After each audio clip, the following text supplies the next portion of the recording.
All right, everyone. I think I'm going to go ahead and get started. We got lots of stuff to cover today, so I want to make sure that we cover it. This is a very, very cool topic of conversation. And if you joined us for the stress fundamentals last month, this is going to be a little bit of a build up on that. So, if you have pen and paper handy, you probably want it. I just want to give you a heads up that I will send this as a PDF. You'll be able to get a copy of it. And there's lots more information on the actual slide deck that I'm hiding. And that's for you to kind of use as notes, additional information to share with, friends or significant others or fellow teachers or whatnot. So just so you know, there's a lot more behind the scenes that's going to come from this particular conversation, because I usually get a lot of questions about this one and a lot of positive feedback about it. People really seem to like this topic.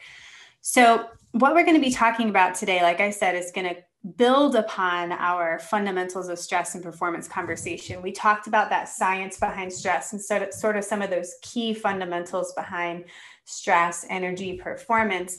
What we're going to talk about in particular today and work on actually is some of the science behind stress awareness. This is a whole field of research, especially in the past decade to 20 years. It's really emerged. And just to give you a little bit of background about the stress personalities part of this, I was very lucky to be a part of a very big project that went on in 2019. And it was a partnership between a company called Thrive Global and Stanford Medicine and Accenture. And it was based on some science that was coming out of Stanford Medicine on depression and anxiety that revealed, to make a very long story short, that when we know how stress shows up in our life, when we really get to know that side of us, we can actually reduce our risk of getting a mental health illness like depression or anxiety. And there's a lot of really interesting science there that we can unpack in the Q&A if we want to. But essentially what I really want to make sure you know before we dive into what's going to be a pretty fun kind of unpacking of different stress personalities. In your brain, you have hundreds of billions of neurons or brain cells. And when those brain cells fire and wire together, they create long neural pathways. Everything that you think, every emotion, every behavior, every thought, every movement, even from blinking to breathing, is essentially a neural pathway in the brain. There's millions of them. When you experience stress, it's no different. You have particular neural pathways that you have carved over and over throughout your life based on, as I said in the first webinar, past experiences, past relationships. A lot has to do with how stress was modeled in your house growing up, the way that different teachers that you had, all of those things, your DNA itself, it shapes and forms how you show up when you experience stress. Just like your typical regular personality, you have a stress personality. And if you think of a neural pathway as a river, you have carved really deep, strong rivers in particular areas when it comes to stress, right? So we all have persistent patterns or pathways. When you are feeling burnt out or you're experiencing a mental health crisis, that's essentially a stuck or short-circuited neural pathway. And that's where that research comes in. If you can figure out what that stress personality can be, it's not like you can prevent it. That's not what I'm saying. I mean, you can't 100% guarantee preventing a mental health crisis, but you can reduce your risk of it happening if you start to get to know who you are under stress. So that's essentially a lot of the research that's going on right now about stress awareness. And so what we're going to be doing today is working on stress awareness. What I did was take a lot of the research from Stanford Medicine and a lot of research in other areas in stress awareness, and I came up with 7 particular stress personalities. And what we're going to be doing today, I'm going to spend a lot of time up front defining these stress personalities for you. So I'm going to show you 7 stress personalities because we all have different ones. And to be real clear, all of us have that particular pattern. Like I said, another way to think of it is we all have a default of where we go when we're experiencing stress. And so I've tried my best to define them into 7 distinct areas. You're probably going to resonate with 1 to 2 of these more than the rest. It's not necessarily really important that you pick one particular personality, although for some of you, you're going to just point to one and go, that's exactly me.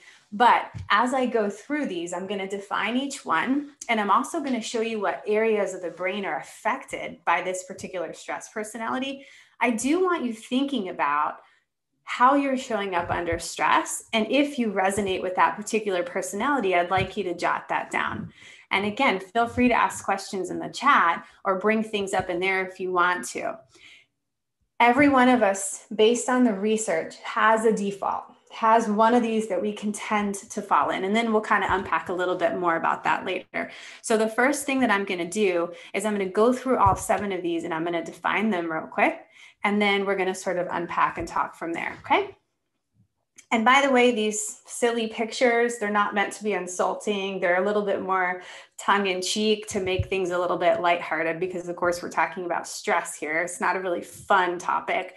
So they're not to poke fun at any particular personality because remember, I fall in here too. So I'm in this with you. Okay, so we're going to dive into all 7 of these. We're going to start with the panicker. So the panicker stress personality. See if you can find yourself in one of these 7. The panicker stress personality, they have a very physiological response to stress. Remember that I was telling you in the first webinar that stress is a biological reaction out of our control, right? Well, for this particular personality, it's exacerbated more than the normal or typical person.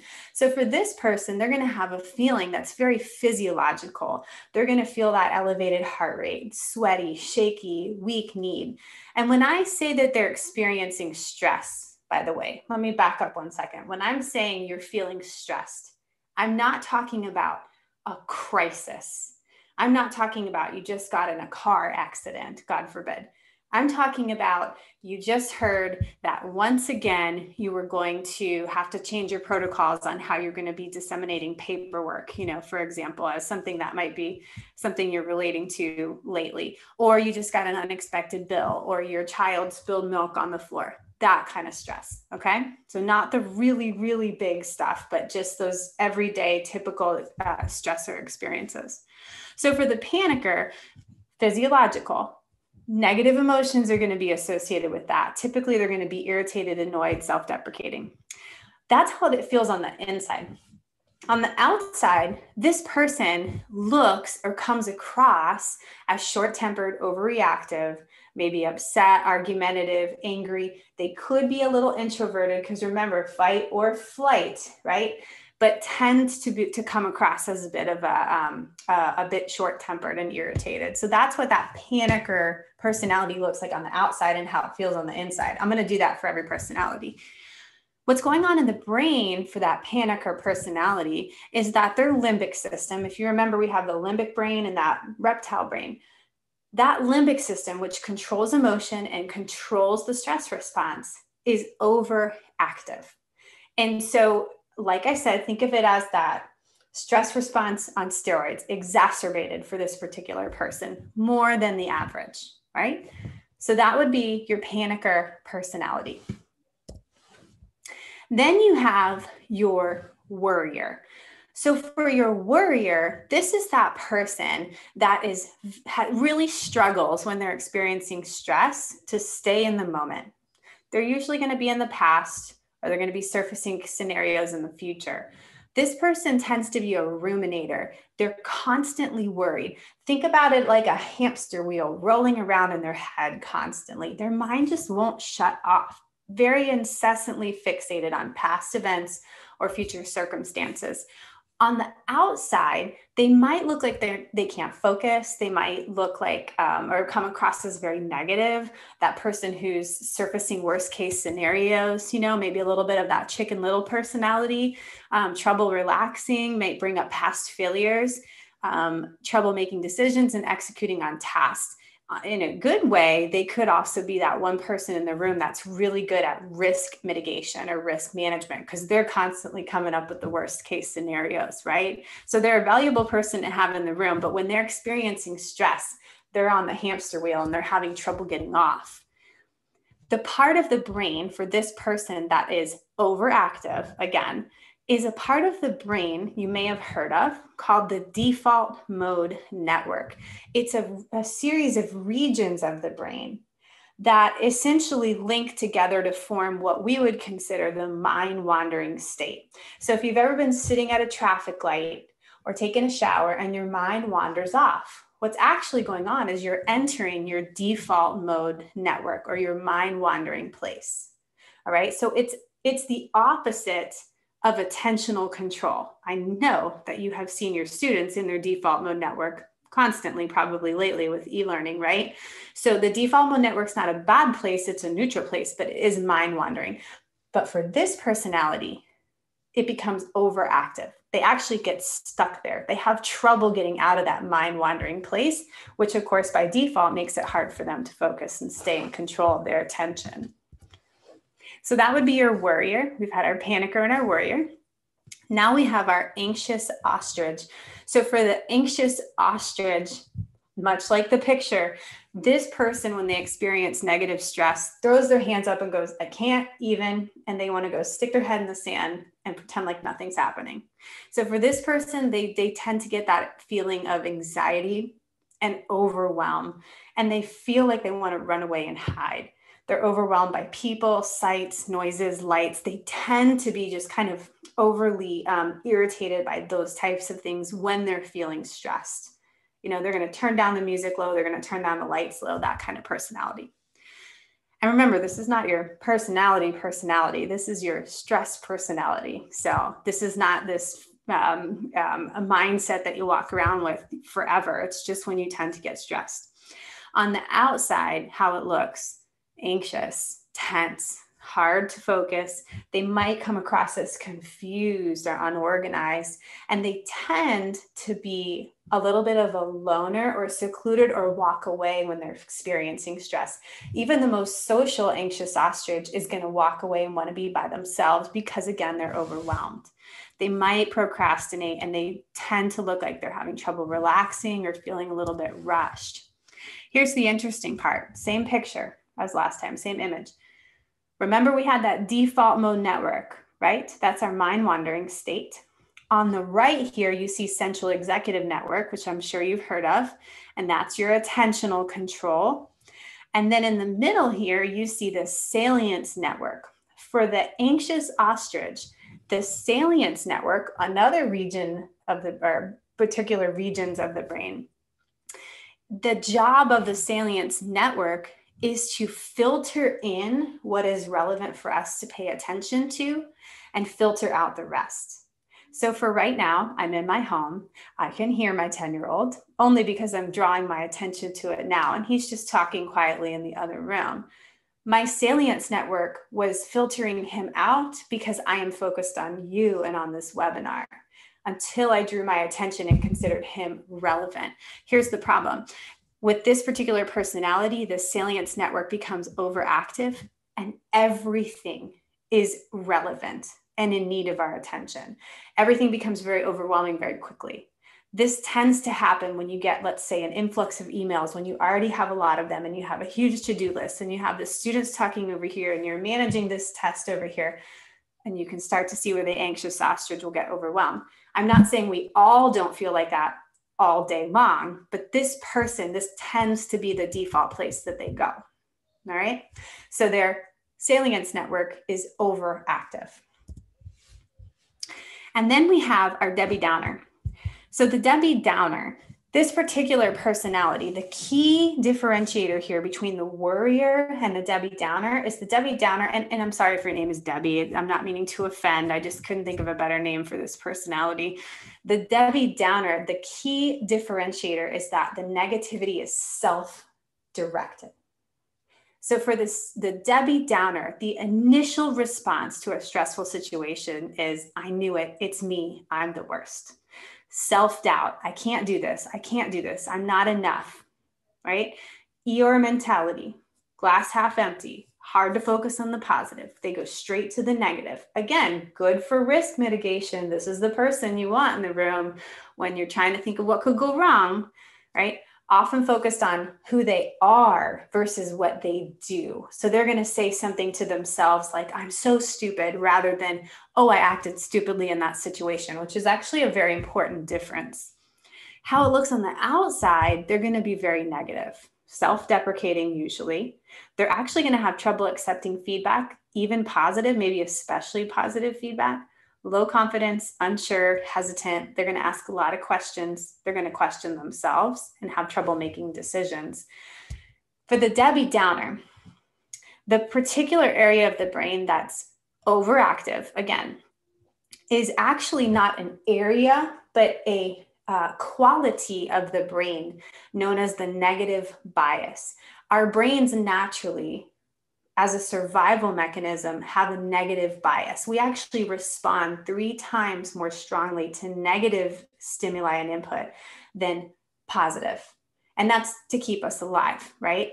It's just a deep survival instinct. But for this particular personality, the negative bias becomes very overactive. It's especially prevalent in people who grew up in a home that was very negative. And so they're hyper focused on the negative in the world around them. They're going to see that first. They've trained their brains that way, right? So that's what's going on with the Debbie Downer. Negative bias is overactive. Those are really strong neural pathways for them. So then we have the number. And I have to tell you, actually, working in these COVID times this past year, I've seen a lot of this come up.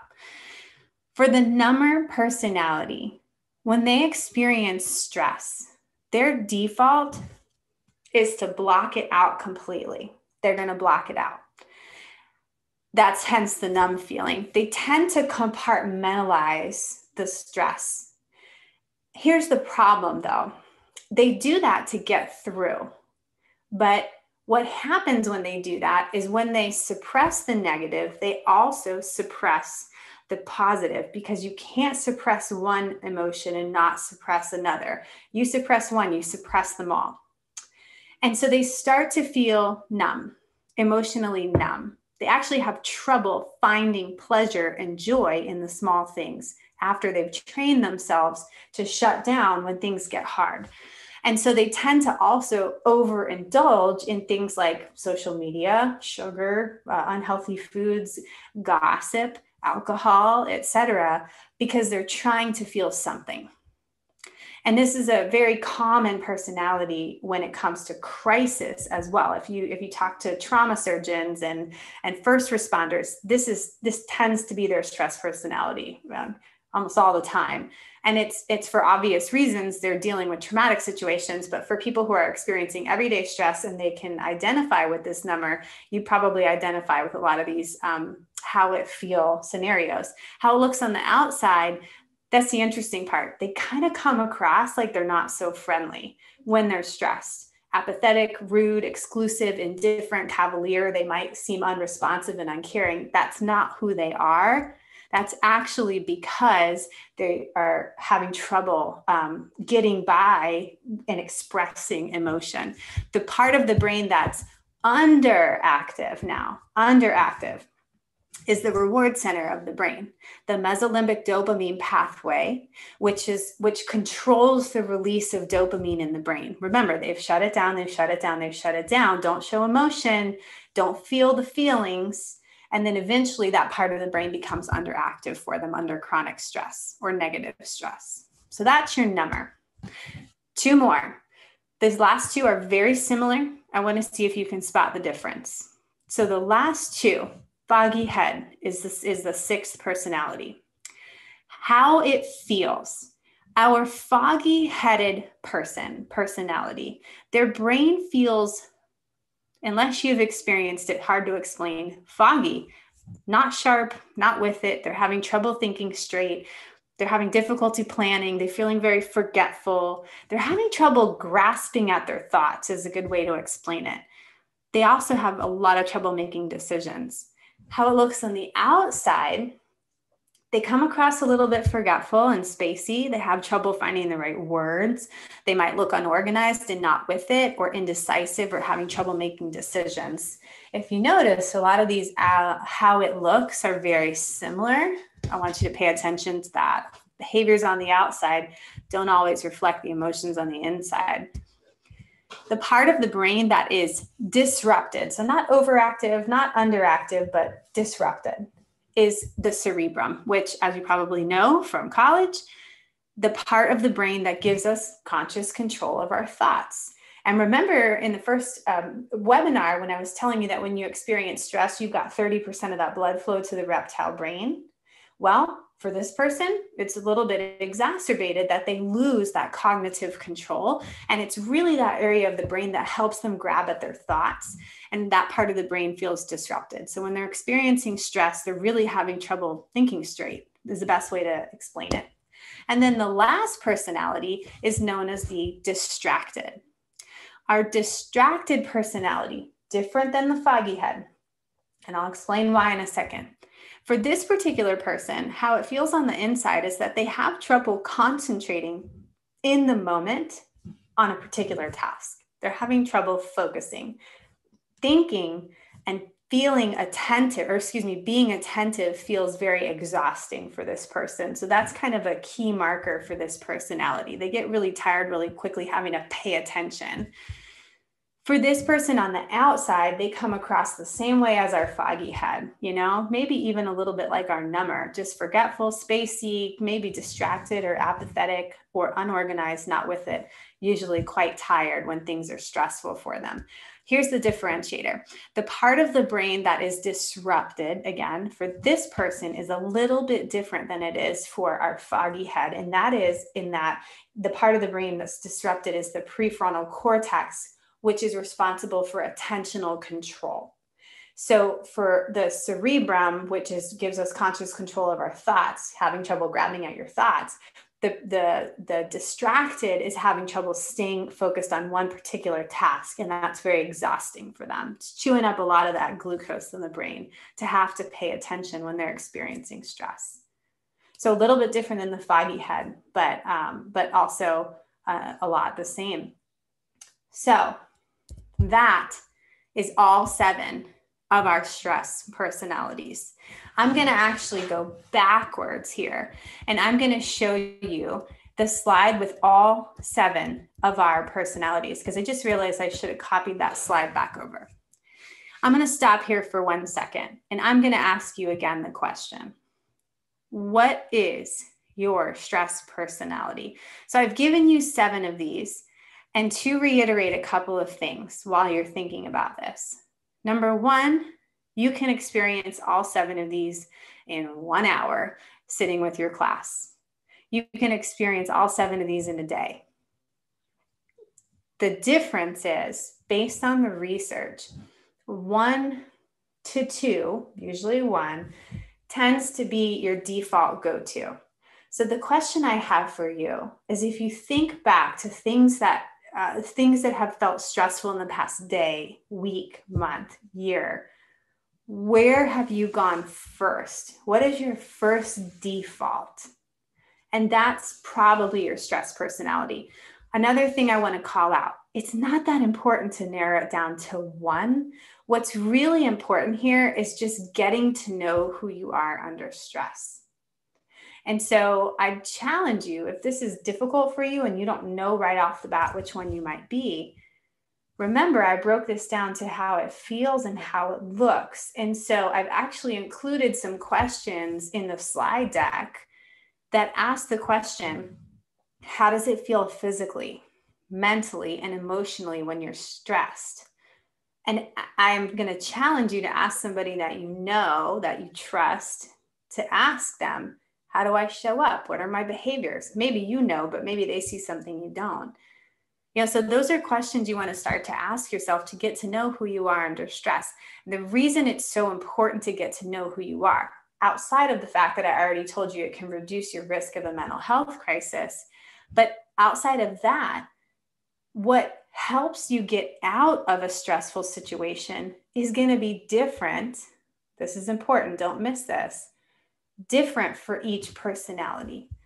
What works best for me to shift out of a stressful experience is not the same as for you if we have different stress personalities. Maybe sometimes it's going to be the same, but maybe sometimes it's not going to be the same. I'll give you a really good example of that. Meditation is a fantastic tool for recovery and oscillation. Remember that term? Meditation is fantastic. There's great power in a deep breath, right? Remember, I said it triggers that parasympathetic nervous system. It calms the heart rate. But here's the thing. If you're a worrier and your default mode network, your mind wandering state is overactive, right? So you have trouble staying in attentional control and your mind goes off to this default place, this mind wandering place. And the thoughts and feelings in that place are not very positive for you, right? Because you're a worrier. If I suggested that you go and sit quietly with your thoughts for 5 minutes as a recovery tool, that might not work very well for you. But if I told the distracted personality who gets exhausted with attentional control to go sit quietly with their thoughts and take a walk and breathe deeply, that's going to work great. So I might suggest for the worrier, as an example, to do a guided structured relaxation or meditation, and then the distracted to go take a walk or sit quietly with their thoughts or breathe deeply to give their prefrontal cortex a break. So do you see where I'm starting to go with this? Not every intervention or recovery strategy is going to work for one personality and the other. That's why it's so important to get to know who you are under stress. Not necessarily forcing you into a box. That's not the intention of this conversation. It's to get you thinking about these things. And here's another really, really important reason I want to do this. Not everybody shows up the same. And what you think you're seeing with somebody being kind of jerky today, you know, at the staff meeting, or somebody looking like they just don't care over here.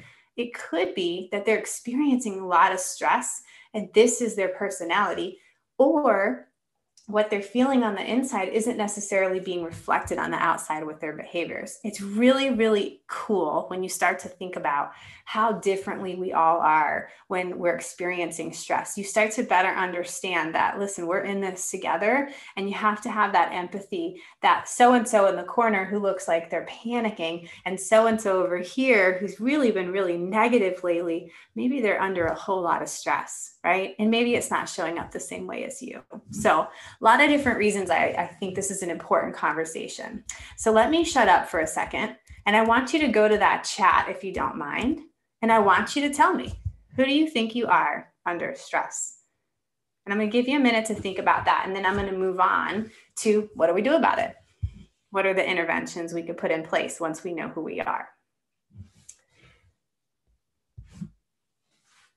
So go ahead and add in that chat. If you know who you are under stress, go ahead and add that in for me right now. Tell me who you think you are. A worrier. Thank you, Brianna. Another worrier. Let's see if we have a trend here. We have another worrier. I am seeing a trend. I got to be honest with you. I'm not seeing anybody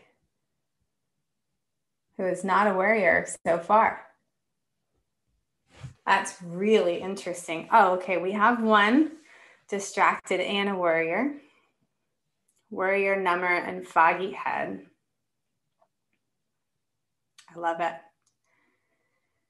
There's one different one, a panicker. So far, you two are the outliers, 2 panickers. There we go.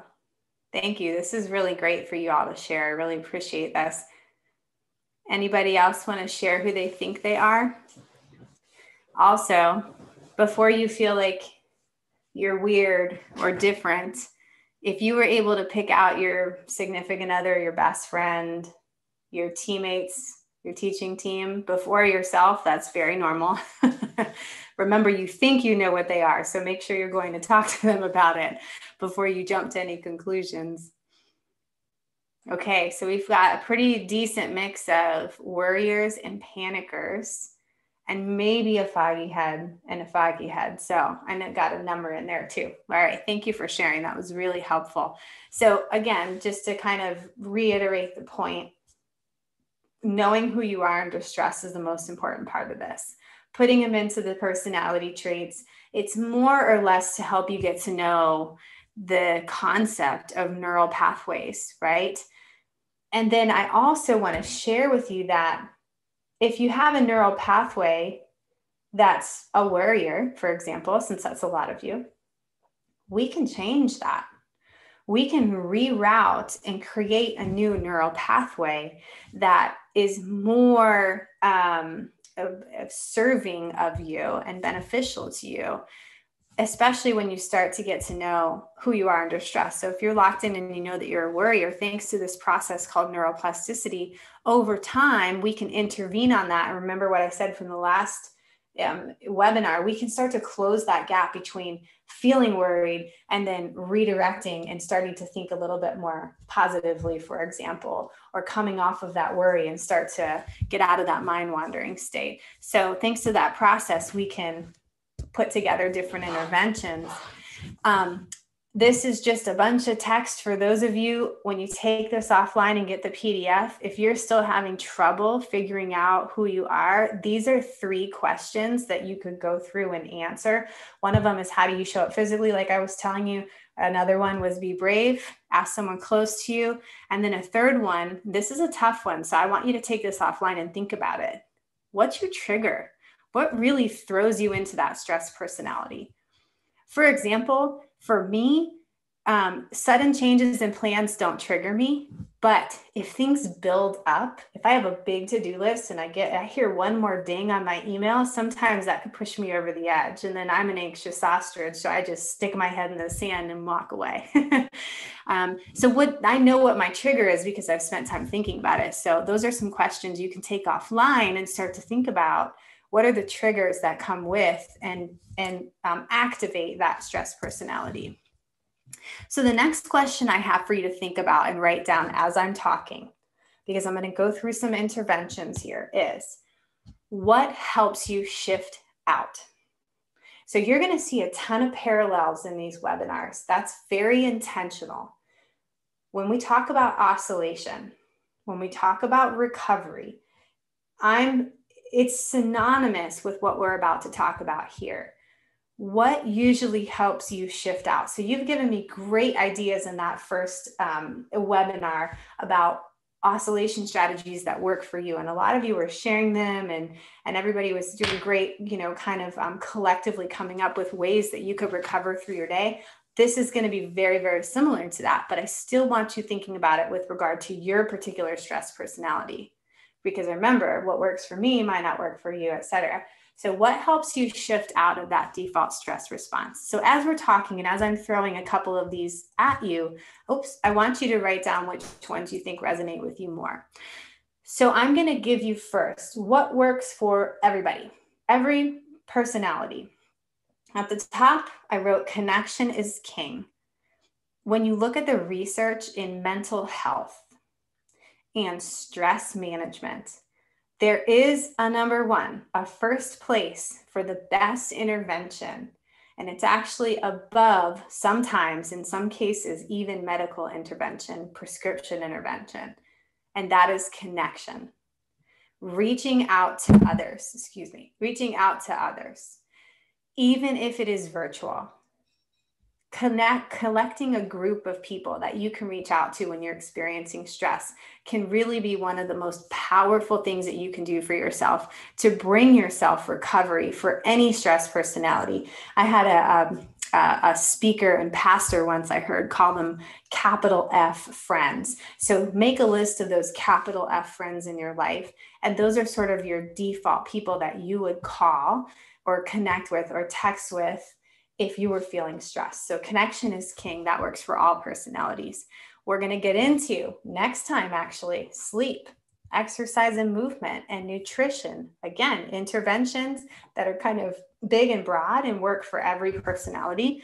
Like I said before, meditation and breathing, although the type is really going to be dependent on how you show up under stress, right? Worriers, maybe more guided and structured. Foggy heads over here, panickers, you're distracted. There's me being distracted. Those are going to be the people who want more of that unstructured, probably types of meditation. Although I will tell you, maybe you love unstructured meditation and you're a worrier. I don't know. Remember, it's highly, highly personal. Gratitude practice works for everybody. Purpose focus, values, awareness, and alignment. We're actually going to do some work in that area a little bit. Oscillation from our last webinar, and then having strong boundaries, another really, really powerful tool to managing upstream ahead of time some of these stress personalities. But now I'm going to get into a couple, just some of my personal favorites, interventions that I've seen work with a lot of my clients, and interventions that I've seen work with different stress personalities. And this is based in research that I've done. I did an entire year of, so I promise you it's validated research that's worked with anyone from mental health patients that have depression and anxiety, all the way down to people who are experiencing everyday regular stress or chronic stress or burnout. And these interventions have worked really well with those three camps. So I picked some of my favorites. If you can see at the top here, I've put which stress personalities they work better for. So for those of you who are fall in that majority worrier camp, positive affirmations are a very, very strong tool that you can use to intervene when you notice that your stress personality is rearing its ugly head, right? A positive affirmation, if you've never heard of one, is a very simple statement. It always starts with I am. It's a statement about being. It usually needs to be short in one sentence. And it just helps you focus on the positive and affirm what you would like to be true. That's important. Even if you don't feel calm, having an affirmation that says, I am calm, is a really great thing to have. Affirmations, in the science of it, decrease that power that negative bias in the brain has and redirects a negative thought pattern to a positive thought pattern. It might feel weird at first and a little bit disingenuous, but it works. Make sure your affirmation that you pick directly addresses your pain point. So don't pick one that just sounds nice, but actually works for you. And it could change all the time. It could change in the moment, right? Actually, this is me being real raw with you. This is an affirmation that you can't read, but I wrote this week. This is my affirmation this week. And it says, I am the steady state, because I was feeling all over the place last week. So this is my affirmation for the week. It's stuck on my desk so I can read it every day this week and start my workday with it. Great example of an affirmation.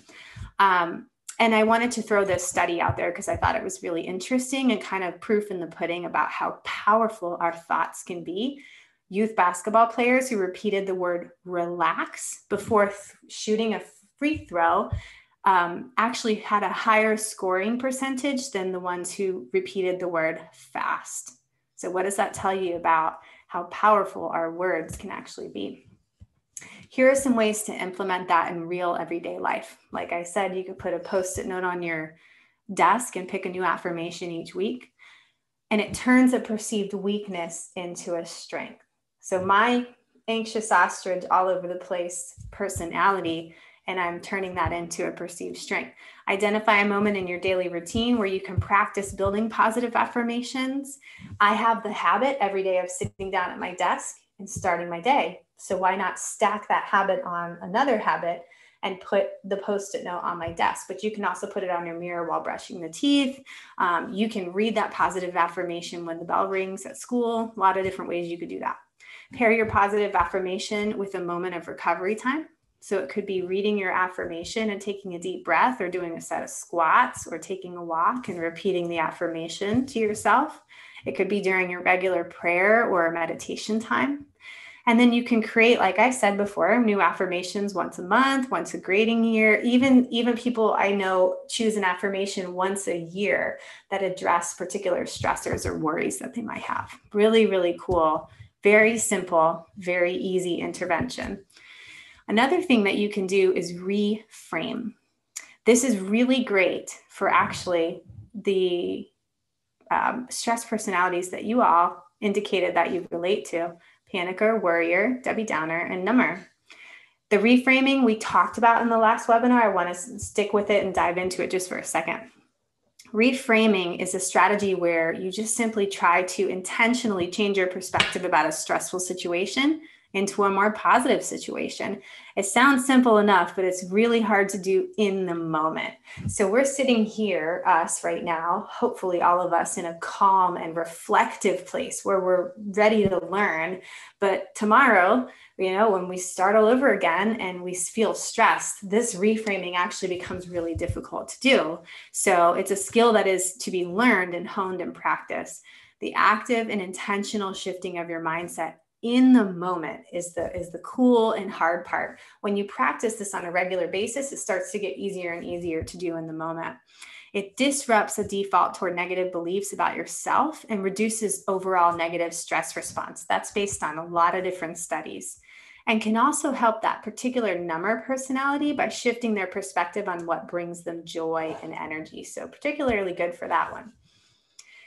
Ways that you can implement: at the end of each day, recall a moment that caused you stress and reframe it. Whenever you're about to do some demanding work, take a moment to think about how it will make someone's life easier or have some other positive effect. When you find yourself in a high stress moment, pause, focus on your breathing. Now we're getting physical with it, and reframe that moment the best way you can. When you're stuck on a problem, ask your question in a different way. That's a really cool strategy. And if you find yourself facing a deadline, a worry, etc., think about and maybe journal on the best, worst, and most likely outcomes. This is really good for that worrier and that anxious ostrich personality too. Even think about the best, worst, and most likely outcomes and plan for that most likely. So those are different ways that you can stop and be reflective and reframe and use that tool. One of my favorite tools. And then we talked about this one also in the last webinar, excuse me, I believe. It's called worry scheduling. It's actually a strategy that I have a lot of clients working on right now and seeing really great results with. It's just scheduling time in your day specifically for worrying. There's a lot of worriers on this call. So I challenge you to try this. You just take one day out of the week, or maybe a particular time of day where an alarm goes off on your phone, and that's your dedicated worry time. And when you have a worry in between, like, how am I going to get all this done? What if I catch the virus? What if this? What if that? You tell yourself intentionally and firmly, I'm going to worry about that at X time today or X time this week. And when the time comes, give yourself the time to worry about it. You can go back and think about that best, worst, and most likely scenario. Maybe you can pair the two of these together during that dedicated worry time. But outside that worry time, you just keep telling yourself over and over, it's not time to worry about that. I'm going to worry about that during my dedicated worry time. There have been many studies on this that validate the same thing. It works. It actually reduces the amount of worry in your life. It also increases feelings of being in control, because guess what? Now all these things that feel out of your control, you're taking control of them by saying, I'm not going to worry about that right now. I'm going to worry about that later, right? So awesome strategy. Feels kind of cheesy. People feel kind of uncomfortable doing it, but actually works really, really well. And I just wanted to show you a little bit of science behind that. Recent science shows that people who schedule worry time for a particular time of day reduce their anxiety, their stress, and depressive symptoms for those patients who are experiencing clinical depression. So really great strategy. I hope you use it if you are a worrier. How do you implement it during the day? Well, like I said, set up time each day, each week, specifically dedicated to worry time. I would say if you're a big worrier, you worry all the time, maybe one time per day. The only thing I would say is maybe don't do it. I think I said this to you in the last webinar. Don't do it right at the end of the day when you're trying to go to sleep. Not a good time to schedule your worry time. It could get your mind going a little bit. And then once you take those worry journal times, if you have worry time every day, maybe consolidate your notes at the end of the week and read through them. you might learn a couple things or see some patterns in, you know, particular persistent thoughts or worries that are coming into your head. And then you can actually tackle those with a, you know, a capital F friend, a significant other, or even on one of the coaching huddles. You know, you can kind of unpack what that means and what that looks like. You can also choose an in-the-moment oscillation techniques for moments that you begin to worry. In other words, you can pair all these strategies together. So a worry comes up and you say, oh, no, I'm going to worry about that tomorrow at 3 o'clock. Instead, right now, what I'm going to do is what? Read a positive affirmation. Go take a walk. Maybe you try to actively reframe that worry in the moment. Whatever it is that you choose, all of the above if you want to. Wouldn't recommend that, but all of the above if you want to. Whatever you choose, we're trying to redirect thoughts, right? Redirect thoughts. What we're really doing is trying to rewire your brain so that your default stops becoming instantly going to a worrisome thought and starts maybe going to a worrisome thought and instantly being reframed, or just reducing the amount of worry you have in general. So that's the intention of this worry scheduling. Here's another one. I didn't see any anxious ostriches on here, but if you know anybody who's an anxious ostrich, this might come in handy. It's a process called chunking. It's actually a mental health therapy strategy for people who are clinically anxious, who have clinical anxiety. And I find that it works incredibly well for people who have a feeling of overwhelm and feel anxious as their stress personality. So that anxious ostrich. Chunking is essentially taking everything that is in your field of vision or in your thoughts that's bringing you anxiety or overwhelm, writing them down or making a list and breaking them down into smaller, more actionable steps, baby steps, right? If you've ever seen that movie, you'll understand why I put that picture up there. What about Bob? If not, you're going to wonder why Bill Murray's on the screen. But it's actually a strategy from that movie too. So you use renewal strategies every time that you take a small step. You use a renewal strategy like a deep breath or a stretch, etc., or a positive affirmation in between each one of these small steps. Chunking as a strategy, as an intervention in the mental health world is incredibly valuable to and has been validated to reduce anxiety in clinical anxiety patients. And so it's a really cool strategy. It's not hard to do. Essentially what you do is you just sort of bring into your field of thought everything that's bothering you, everything that's bringing you overwhelm. Even if it's a bunch of worries, it doesn't necessarily have to be things on your to-do list. And then you step back and you analyze them and you decide what's the next small thing I can do? What's the smallest way that I can move forward? Maybe it's just drafting an email. I mean, maybe it's just writing the subject line of an email. And then again, you go and you walk away from it. Really cool strategy. Best thing you could do is make sure that you pair it with a recharge strategy that works for you. So if those positive affirmations, for example, resonated with you and you wanted to pair the two of these, you would take that next small step forward, go and read your positive affirmation, right? Maybe have a healthy snack, come back, take the next small step forward. Okay. So what I have done here, and I wanted to show you big picture. Remember I said there's a lot of things on this PDF when you get the PDF version of this slide deck that I've either hidden or actually just mostly hidden. What I did here is I created two charts for you. There's this chart and then there's one on the next slide I'll show you. It's a lot of information right now, and that's because it's just meant for you to have later on. And I took all the stress personalities across the top and a bunch of different interventions down here at the bottom. For this one, I call it long haul stress resilience training because these aren't necessarily things that are tools in the moment, but things that are strategies or habits you can implement in your everyday life that can significantly positively impact your particular stress personality. If you noticed, all of the boxes are checked. That's because all of these interventions work for all of these personalities. So you can read through that later on and kind of debrief and say, okay, where am I doing things right? Where's an area where maybe I could pay a little bit more attention? And then on this page, these are the in the moment strategies. So I only picked my favorites to talk about tonight, But if you notice, there's a lot of different interventions that we haven't checked in on yet. A couple of them we're going to check in on at a later date. So we're going to talk about nutrition, exercise, movement, sleep on our next webinar. But if you notice, for example, here, let's see, 1, 2, 3, 4, 5 down, emotional curiosity is actually a strategy we're going to learn together at a future webinar. And you notice it tackles all the different stress personalities.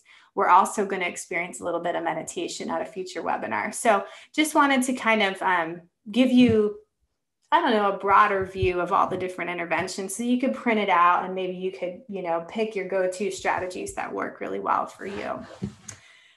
So that is it. I intentionally ended a little bit early because there's a lot of information I just threw at you, and I wanted to spend some time addressing particular questions that you might have about these particular stress personalities. So I'm going to open it up to some questions right now and see if I can help you unpack any of this, or if there's a particular slide you want me to go back to, you just let me know. So what questions do you have about the stress personalities?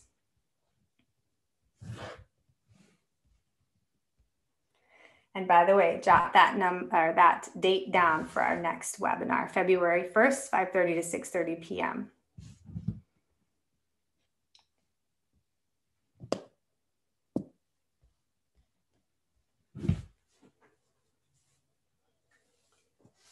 I'm going to give you a minute here either to type some questions in the chat, take notes, collect your thoughts. Maybe write down some ahas, some maybe high level stuff. And I want to know, what questions you have, what might still be unclear to you, for example, about these stress personalities. One thing that you can definitely do is take this information, and I would highly suggest that you share it with your team. And I would share it with any sort of significant other or VIP you have in your life. I want to make sure you do that because it's really interesting to talk those things through, and you could start to get a little bit more, not just self-awareness, but other awareness about how other people's stress personalities are different than yours. For example, my husband and I have very different stress personalities, and I have to be really cognizant of that and remember that he's going to be a little bit more of a worrier, where I'm going to be a little bit more of a anxious ostrich. So he actually wants to talk things through and out, where I want to go run away and be quiet with my thoughts for a little bit. And we have to remember that about each other. This was a fun one for us to talk about together. So I do have a question. Can you be a worrier panicker in stress situations and a Debbie Downer in everyday life? The answer is yes, I believe that you can. I believe that there are particular not stress personalities, but just mindsets in particular in everyday life that tend to defer to the negative. It wouldn't surprise me if somebody was a worrier as their stress personality, if they tended to be pretty self-deprecating or have high negativity in their life as an everyday day-to-day. So yeah, the answer to that would be yes. And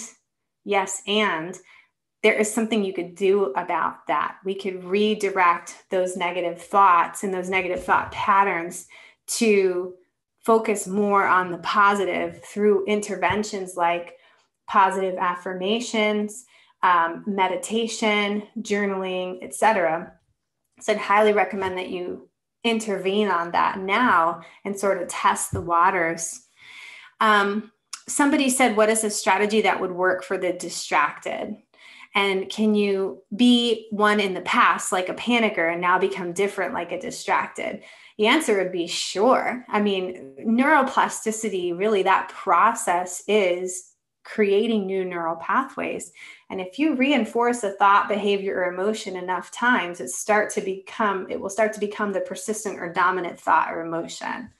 You know, a good example of that is, and I'll answer your question on a strategy for a distracted personality, but just to touch on that one more time, if that particular person was maybe a panicker, and then they started to put particular strategy thoughts or behaviors into place over and over and over that started to get them more distracted and lose their focus, then yeah, of course you could switch that personality over time. Same thing with somebody who maybe starts to live with someone who's really negative or has really negative thoughts. You could start to absorb some of that personality. That's why I was saying over time, you tend to, especially the way stress was modeled for you when you were growing up, you tend to shape and mold your own personality and mindset based on those experiences. So yeah, of course you could start one way and become another.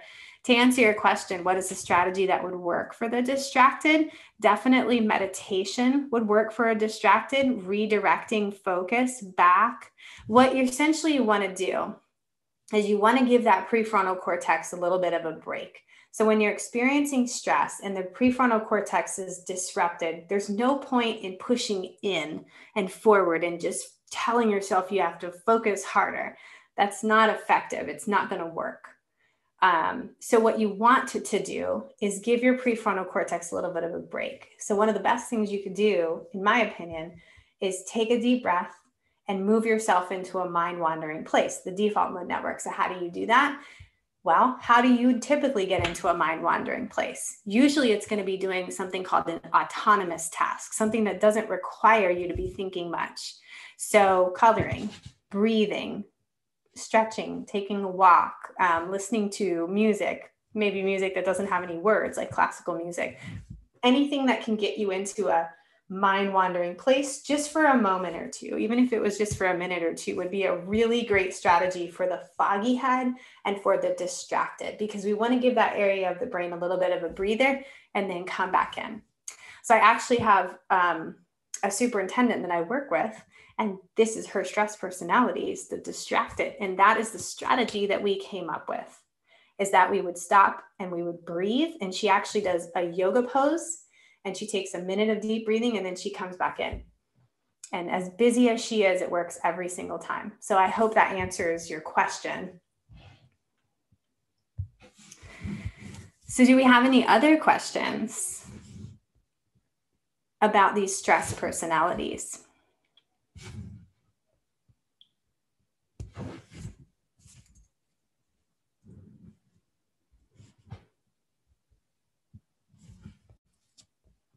I know it's a lot to process, a lot of information, and I hope that you found it valuable. And I hope that, again, I don't want to, beat a dead horse here, but I hope that you recognize that it's not as important to pick a particular personality and be locked into that as much as it is just to get to know who you are.